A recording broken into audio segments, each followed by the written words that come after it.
to answer one of the trickiest job interview questions. What are your salary expectations? Great, so we just have one last question for you here. What are your salary expectations? I don't know, don't care. Well, I make $45,000 a year now, so anything better than that would be great.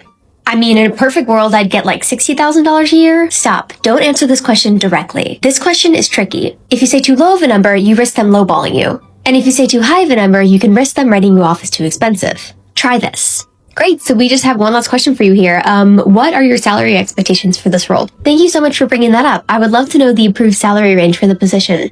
Oh, well, we don't really have a set range. It depends on the candidate. Got it. Well, my salary range is flexible, but I'd like to learn more about the specifics of the role before giving out a solid number. Well, could you just give me a range? I just need to note it here.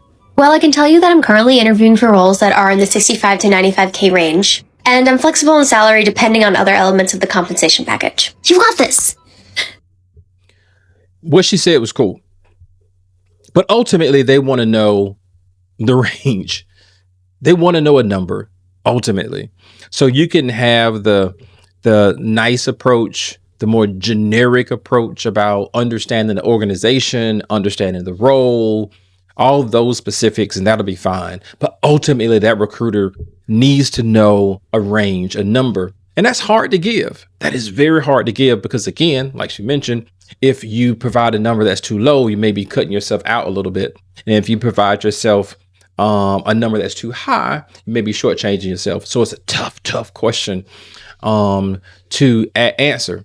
The other issue is a lot of times they may ask, where are you now? Now that's an old question. You don't hear that as much now, but they will still ask sometimes, where are you now? Be very, very careful answering that question because they want to bridge your current salary your future salary off of where you are now. So if you're making $50,000 a year, they want to come in and say, hey, we'll give you 55, right? If you're making $60,000 a year, we want to give you 65, a 63, a 66. They want to base your new salary based off of the old salary. Well, if you're already low in your salary range, that hurts you. And unfortunately, there are certain segments within our group that are making less than the other one. Do I have to tell the truth? Sometimes women make less than men. And so if a woman is already 10% less than where a man is in that same role, then they'll always stay in that salary range. Now, if you're in an internal organization, say if you're with this corporation and you're trying to get a promotion into a different role within the same organization, it's hard because they have your numbers. They have your salary, a bonus, what you've made over the last 2, 3, 4 years. And so they don't really have to ask that number. They're just going to come and say, hey, we're going to give you a 5% raise or a 10% raise. And so you have to be very strong, very confident in where the market is for that position. And so be very, very careful.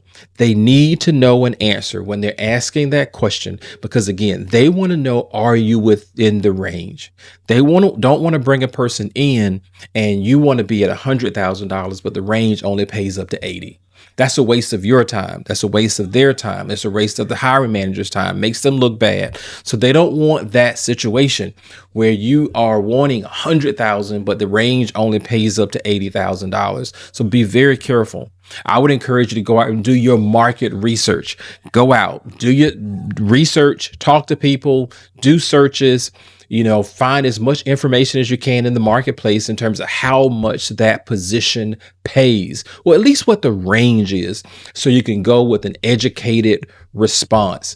Don't go in and just throw out a fixed concrete number and you haven't done any real market research.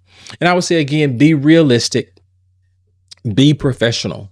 Right. So I like what she said. She tried to make it somewhat general in the beginning, but then after some time, she was able to provide a range. Now, she provided a very wide range, but that's OK. I don't really have any issues with that part. But they want to know what the range is. Again, check your market salary. Make sure you go do some market research. Understand what your minimum number is, but also know what your ideal number is going to be. And the last thing I'll say is not always about base. Don't be afraid to ask about other incentives, both short term and long term. All right. Thanks a bunch for listening. You guys have a good one.